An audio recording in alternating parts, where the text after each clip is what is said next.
Dala, welcome back to my channel. So, today I wanted to talk to you about a series currently playing on Netflix. It's called Locke and Key, and I've had time to watch the first season that has been posted, I don't know, couple of months ago. I'm a little bit late, but given the situation, I think a lot of you will have time to watch it. And I've seen that there are a lot of gems in that particular series. So I'm gonna do like a mini series with talking about certain aspect of the series that I find very interesting for what we've discussed here on this channel in terms of spirituality. And in this particular video, I will talk about the specificities of bloodlines. I've made several videos talking about ancestors and bloodlines, and I think that movie, that series, kind of really illustrated a lot of those points. As I've mentioned before, for me, watching TV or watching TV series is also a way to get information. It's also a way that I find very useful to provide to you an illustrations of some of the things that I'm talking about, so you can kind of have a vision of what it looks like. It doesn't mean that I'm advocating for you to binge watch the series or anything like that, or that I agree with things that are being said or anything like that.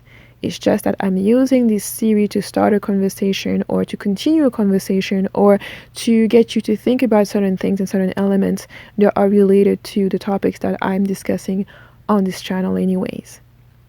So I'm not going to go over the story or anything like that. So if you haven't watched it, you'll be able to watch it. If you want to binge watch the series first and then come back, that's fine. And then for those of you who've already seen it, then I'm going to be looking forward to your comments and to the discussion that we're going to have along the few episodes that I'm going to make in this mini series.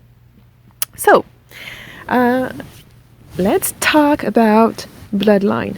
I think one of the nice and intricate aspects of the series is the bloodline aspect, in terms of all of the things that are going on with the Locke family.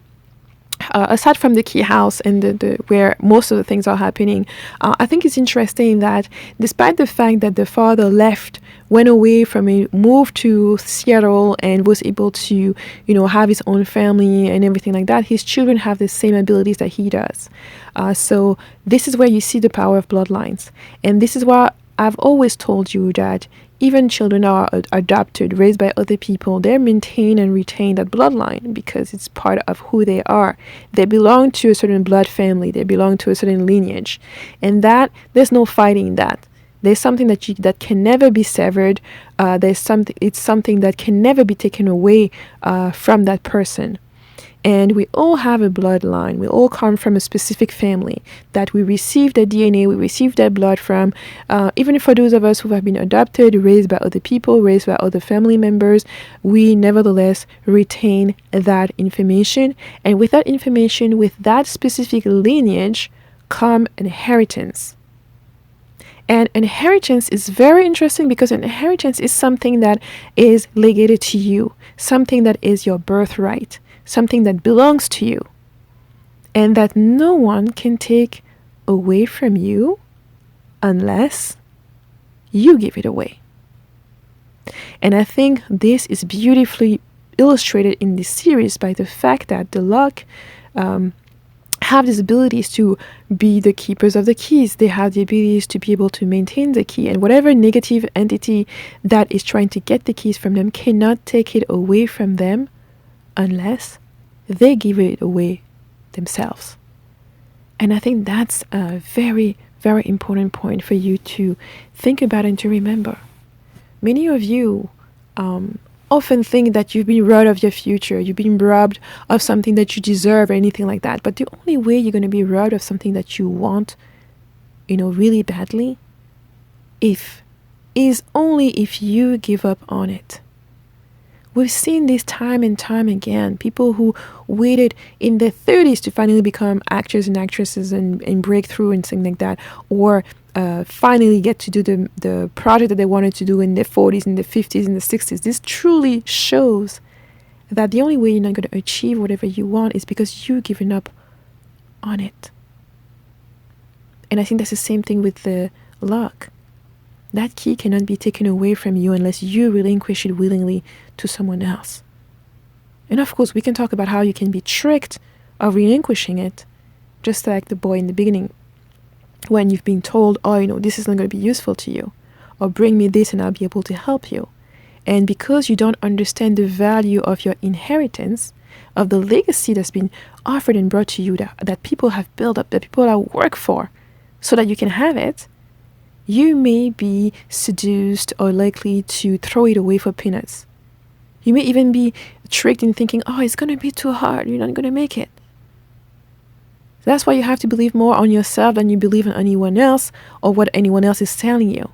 If there's something that's deep, deep, deep to your heart and that's awakening your soul, that's part of your passion, that keeps you awake at night, that you can sleep, don't let anyone diminish that. Don't let anyone blow that fire that you have within.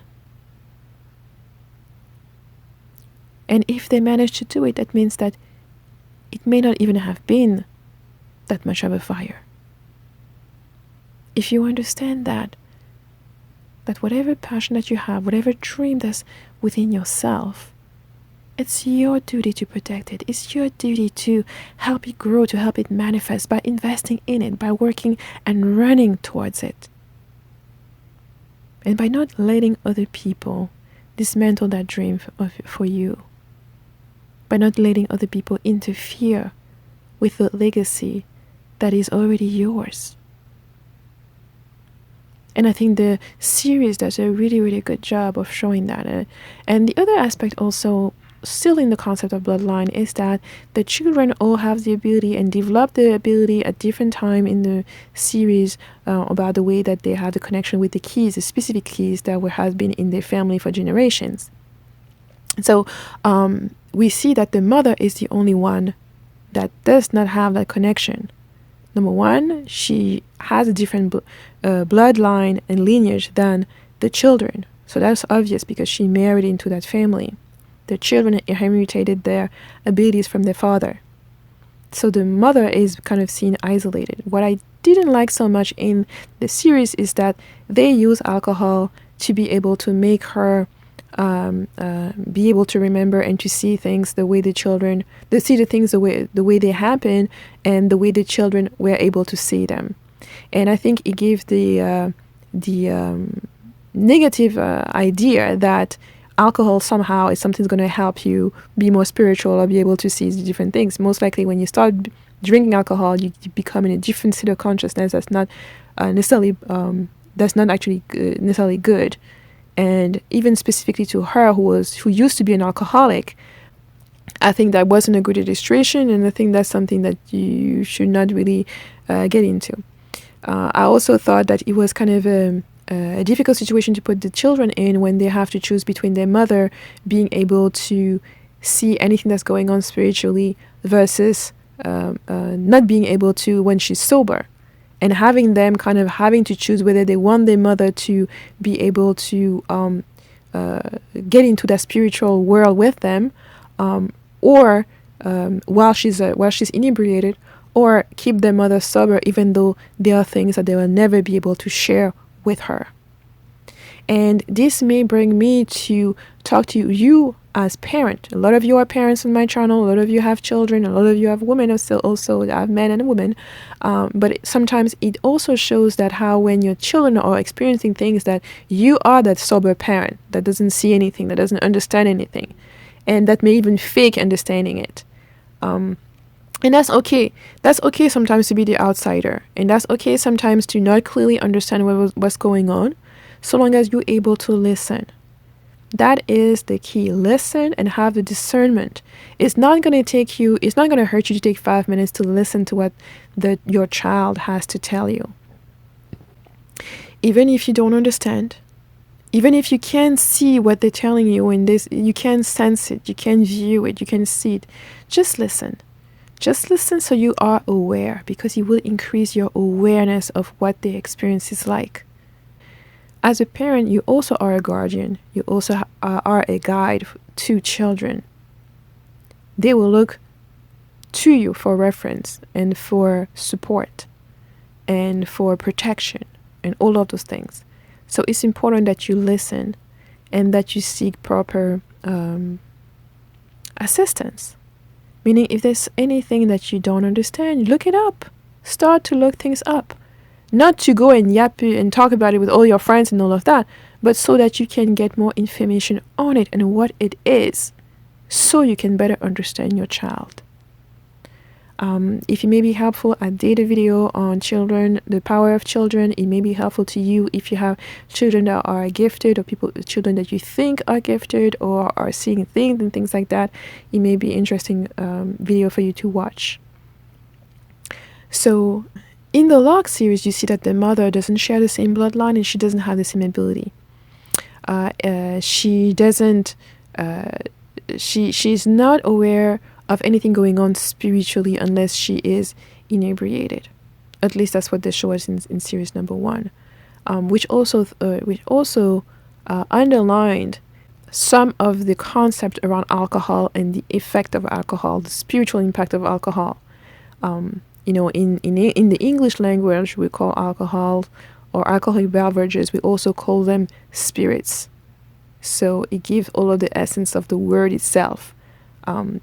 Drinking alcohol, being inebriated can open doors and can, help you see things on the spiritual level in a good or in a very bad way. And that's to take in consideration. You've seen people who are alcoholic who become now subservient to the alcohol or under the influence of what? Of that spirit. So those are things to take in consideration. I think in the movie they highlighted in a sort of way that is not catastrophic, because while she is inebriated, she didn't do anything crazy, and she managed to actually make the choice, and the children make the right choice. Rather than to have your mother be able to share everything with you, you concede the fact that it's more important for your mother to be sober. And I think this ties in with the discussion in terms of parenting role versus friendship roles. I think it's very important for parents to understand you are the parent. You're not a friend of your child. You're not their classmate. And because of that, you have to take your role as a parent very seriously. I've seen a lot of parents wanting to be their child's best friend and completely forgetting what is their role, what are their responsibility, and what are their responsibility and duties as parents in guiding, in providing protection, in providing boundaries, in making sure they are thinking right, learning how to think, rather than you just condoning whatever they're doing just because you want to be their friends. And this may be partially due to the fact that a lot of parents in some areas or in some places are very close to in age to their children. You were a child yourself when you had your child. So you may have this tendency to view your child less of a child, more of a peer. But I'm telling you that you do have to put that parent hat on and keep it on when you are with your children. And being a parent does not mean you're cold or you don't understand anything like that. You can still be understanding, do things with your kid without becoming their classmate or without becoming their friend. You're not their friend, you are the parent. And it's very important to understand that and understand that limitation. It is a limitation because only when you have that parent hat, you're able to tell your child about things that they are not able to perceive yet because they are young. Think about when you were 15 and the short-sighted that you had, not thinking about into the future, not thinking about consequences of things. And I think that's very, very important, especially when many people today preach about spirituality and being present in the moment. It's only the now that matters. Don't worry about the future, don't worry about the past, and just live today.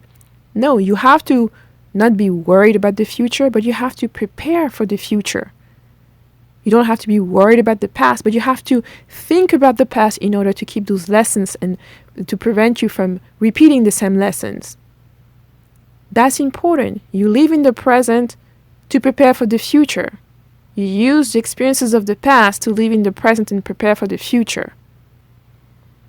And I think it was a good point to see the children understand it's more important for mom to be our mom than for her to share this world of spirituality and magic. And it doesn't mean because you don't have any abilities that you feel you should be feeling left off, or misunderstood, or feeling less than, and anything like that. People have different roles. It's just like you can't be someone's assistant and wanting to compete with them. You have to understand your role. You can't be, the waiter cannot be trying to be, more than the cook, or trying to cook the food and be the waiter and do this. You have to know your place and know your role. Are you the parent or are you the child? And it's very, very important, my love, that you understand that. Beloved, the role of the parents is very, very important, and even more in this age and time. All of those things are going to come to play. You have to assume the responsibility that is yours. While your children can afford to be ignorant and to explore and experience things and to be naive, you can, because you are the parent. You are the one who's supposed to show them the limits. While you're understanding their circumstances, while you're trying to get an understanding of what their experiences are, and while you're using your own experience to help you make certain judgment and assessments.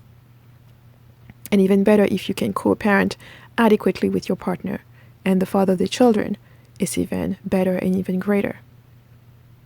If that partner is not present, you have to be the parent. You have to assume that responsibility and always ask in the best interest of the child, not based on however you're feeling today or tomorrow. It's not about you. When you're a parent, it's not about you. It's about the best interest of the child. What is best for the child? Not about how you feel, what you want, and all of that. So that was, I think that was an interesting piece in the show. And I think you may want to watch that if you didn't pay attention too much, in terms of seeing that she was kind of isolated in terms of anything going on spiritually of with the magic, with the house, or with the husband. The husband never talked to her about it. The children came to know about it because of their heritage, because of their blood lineage. Another point, still dealing with the lineage, I find really interesting and great as an illustration when we talked about the ancestors, and we say the ancestors are there to protect you, they're there to have wisdom. One way that we're seeing it is through the lineage. That wisdom is a silent one. It's not something that's overly expressive. It's something that they discover as they find out their own abilities and as they retrace their family history. Then they see that this is not something that happened just to them. When he goes to use the ghost key and goes to the cemetery and sees his great-grandfather sitting there, waiting there, what did the great-grandfather say? I'm here. I'm one of the few who decided to stay behind so I can be of service and help. And then he proceeds to tell him that when his father was a young boy and used the ghost key, his father used to come there too. And he used to talk to them, even though he was already he had already transitioned and was already deceased by the time his father was a boy. The great grandfather was already deceased. And I'm pointing out this because it goes on to a lot of things that I keep mentioning to you in terms of ancestors, in terms of service. You're not going to be using the connection that you have with your ancestor is not one where you can just use and abuse it for your own personal gain or good. You have to put in some work. Everything is not going to be handed out to you just because your ancestor did this or wear such and such. You're going to have also to put in the work. They had to find the key. They had to explore. They had to put in the work to find out what was the history of the family that they have no idea about. And I think that's in so many levels, it plays into many of you who said, I don't know who my father is. I don't know the story of my family or whatever. That's an illustration where they didn't have that knowledge. They had to seek that knowledge out, and they had to put in the time and the work to make it, to understand the pieces that they found along the way. And from the great-grandfather perspective, I think what I loved about it is that notion of service. When I talk to you about the family gatherer, if you haven't seen that video, go watch it. It's the concept of this person that's a pillar in the family, that's not there to judge you or criticize you or to speak behind your back or belittle you or anything like that, but it's truly a person in the family that's there to serve. And even if you cannot identify this person is there. That person is there within your family, maybe your extended family. Maybe you have to extend, but there's one person that's there. In every family there is one person that's playing that role to some extent. It could be completely, fully, it could be less than, it could be a little bit, it could be fully and truly, but there is a person playing that part and playing that role. And I think the great-grandfather in the Locke family is playing that part. He's like, I'm going to keep my spirit here so I can answer the questions of the children, so I can guide them every time they come here and see me. It is that precondition that in order for the children to find him, they had to put in the work to find the key, to do all the different work before they even get to speak to him. So this goes for all of you that always say, how do I contact my ancestors? How do I do this? How do I do that? And I said the foundation of it is for you to clean yourself. It's for you to act and redress anything wrong, any wrong that you've done. Look at your own behavior. Look at the own things that are, up and down in your life. It is not your ancestors that are going to come and fix that. You have to fix it yourself so your mind can be clear and so that you can now be receiving guidance. And I know it's kind of intuitive because a lot of you are seeking to connect with your ancestors just so they can come and fix your life. Which that's not how it works. They don't work for you. They're not your servant or your servitude. They are here to assist you. So it has to be a relationship. And in order to be a relationship, both parties have to put in the work. So they're not going to be coming and doing the work for you. No. At best, they're going to be doing the work with you. Meaning that you're going to have to put in an investment. You're going to have to do part of it yourself. And so if you are lacking clarity, you may be in situations that are super stressful, a lot of stuff going on, and that's fine. Take the time to let that emotion come out. Cry as much as you need to cry. If you're angry and you need to scream, go scream in the shower, in a pillow, however you need to do it. And once those emotions have moved on, which they're supposed to do, that's why we call them emotion, energy in motion, then pull up your sleeves and start getting to work. You don't like where you live, you don't like your job, you better start looking for another job. You better start looking at other opportunities or create the opportunities that you need to make your life look like what it should be or what you want it to be. No one's going to come in and do that for you. There's not going to be any rituals, there's not going to be anything that's going to do that for you. The reason that it happened to other people is because they're putting the work. And not the work meaning that you have to work yourself to the bone. It starts with your mindset. It starts with you understanding that the world doesn't owe you anything. No one owns you anything. You're going to have to do it on your own. You have to start with that mindset because too many of you are expecting something from somebody else. Because of your circumstances, well, this happened to me and that happened and this happened. Yeah, things are happening to everyone. Not just to you, but to everyone. You don't get a pass, you don't get victim points or anything like that because of the things that are happening to you. You're still going to have to put in the work, no matter what your circumstances are. And I think sometimes when we are in that phase where we think that, the world is against us and everybody is having it easier or better than you are, then go on YouTube, watch these videos of people who don't have arms, no legs, and who are able to raise children, to cook, and who do it without a complaint. Then it sets you in a different time and mindset and frame, and seeing you with your able body, complaining about what people didn't do or didn't give you or what you didn't get and anything like that. It will set you in a more humble situation and humble perspective of life.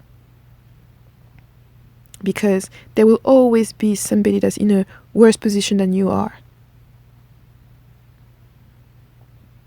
But I digress. The point was to say that even contacting the ancestor requires you to do it and put in some work that has nothing to do with rituals. It has to do with you and your own karma, clearing your own karma, stopping the action that are creating negativity around you.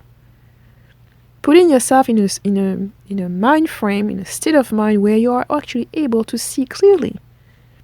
which means for you stopping to blame other people, focusing on yourself, focusing on what you can do to improve your own life, whether it's having to go back to school or having to get an apprenticeship, having to learn a different trade or different skills to help you out.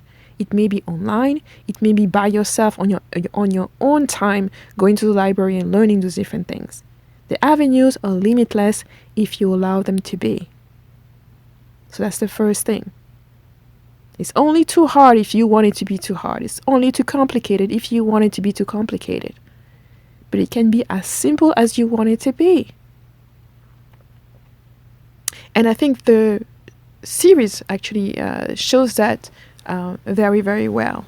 And I also think one of the critical way that is shown that I really appreciate is that when he used the ghost key, he wasn't expecting to meet his great-grandfather. Meaning the ancestors shows up not when you expect it. They show up unexpectedly. And I think it's also the best way to have that first encounter, when you're surprised. When you may think, oh, this must be a stranger, I don't know who this person is. And it turns out to be your ancestor. It turns out to be somebody who's going to bring you things and you're going to tell you things. And I think some of the interesting thing as well is that you always have to use your discernment. So I enjoy the fact that when he saw this ghost, he wasn't just like rushing to it and be like, oh, let me hug you and let me tell you everything about me. You have to use your discernment. It's not because something is coming to you and telling you things that you're going to have to go there and tell them everything about you or do everything that they tell you. You have to use your discernment at all times, no matter the situation. And so I appreciated that when they started talking, initially we didn't know who this person, this entity was, this phantom was, this spirit was. And he had to explain things to him. And he didn't just say, oh yeah, I know I'm your great-grandfather. He also told him things about his father that only his father would have known. And I think those are the things that are interesting when you talk about spirits and discernment, that you take in consideration what's being said to you. And those are the things that he managed to do, that little boy managed to verify. That it wasn't just something that was, thrown like that. And I think that's a nugget that you can take in with you. Or, if you have an encounter of something pretending or stating that they are your ancestors, you need to ask what they know about your ancestors so that you can verify that in some other ways, and so that you can find things that will corroborate their story or whatever they're telling you. That's the very minimum, that's the very least.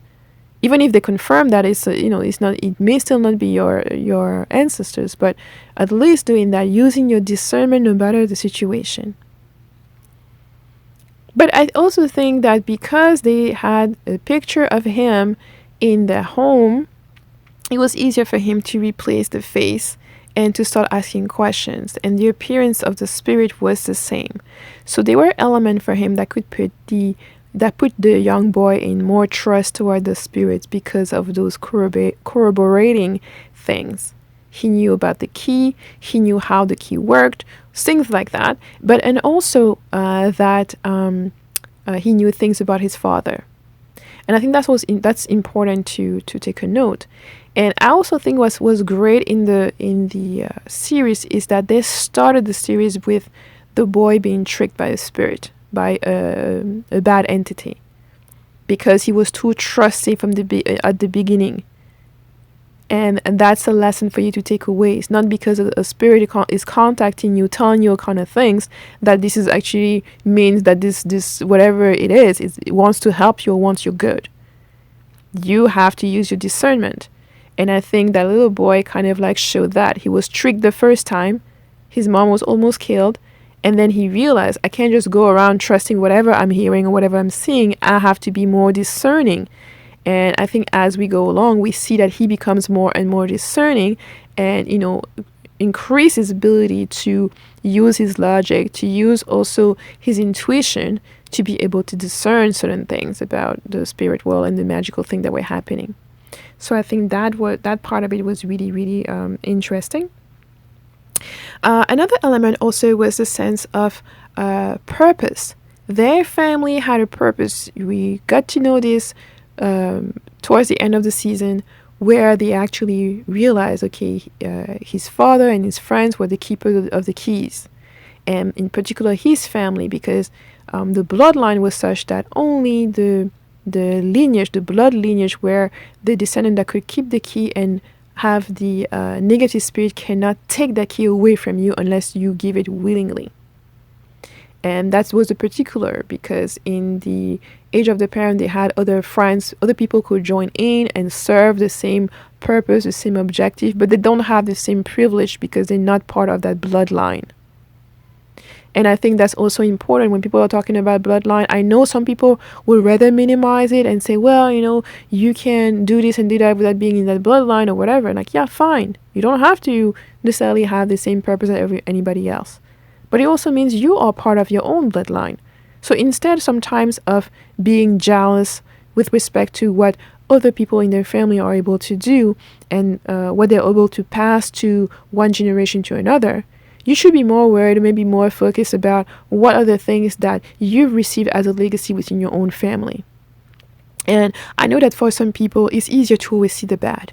Well, my father was dead, he didn't do nothing, my mom was that. Yeah, it's easy to focus on the negative. If only you take the time to focus on the positive, to see, because there's always an underlying positives. Both of your parents have been kids, they've been children at some point. Okay, they've been an innocent, they came into the world as babies just like you. They've been an innocent, a period of innocence to them as well. And there's something within their own experience or within their own lineage that's beneficial that has been transmitted to you. And when you stop focusing on what they did or what they didn't do for you and blah, blah, blah, blah, and you start looking into, but what did they do? What as little as it was, what were they trying to do? What is the good that they've done? Even if the only good that you're able and capable of seeing and understanding truly without faking it is the fact that you got here. Sometimes it can be narrowed down to something as basic as that. Maybe the purpose of your parents were just so that you could get here. And I think that's the bottom line, the bottom core that anyone here can live with. If you don't think you are able to think about anything positive that your parents have done, individually or together, then think about that they're only coming together were meant for you to be materialized so that you could be here today. So the keepers of the key gives a purpose to the bloodline, a deep one. And I even put the keeper of the keys and the keepers of the door, because of the Omega key. And which makes them in a really strategic and very, very privileged position in terms of the ability and the knowledge that they're going to have, but also in terms of the responsibility that comes along with it. We see a little bit of that in terms of when Kelsey has the music box and starts using it for her own personal purposes, even to get revenge, and that Scott at the time is trying to push her to manage it more responsibly. And I think that's kind of everyone. You may have some psychic powers and this and that, and sometimes you want to abuse them. You want to use them for your personal gain. You want to trick other people using those artifacts that you've learned or that you know. And here's more an invitation to be more responsible with the knowledge that you have, knowledge that's entrusted in you, to use that in a sensible ways. And I think they did a good job of showing that, it's not because you may have this little knowledge here and there that you are supposed to do whatever you want with it. And I think the portion where they show also that you have to be careful about how obsessive you may become about a specific topic or attaining powers or anything like that, because you could endanger yourself, or you could even endanger the people around you and the people who love you. And I think that was illustrated in their first trip in the caves, when some of them, with what happened with them almost dying in the cave. So I think this series, if you haven't watched it, I think it's really great. There are a lot of other things that I wanted to talk about: the mirror key and the head key, and all of each of those keys. I think has illustrate very well certain spiritual concept, which you will see in the forthcoming episodes. For those of you who have seen the series, let me know in the comments what you thought about it, if you liked it. If you have any specific comments about certain aspect that you want me to discuss, leave them below. And of course, I'll be back on this series to give you a little bit more. And I think it's a great opportunity to think about your spirituality, but in a nice, fun way. I mean, this series, my son is actually the one who put me onto the series.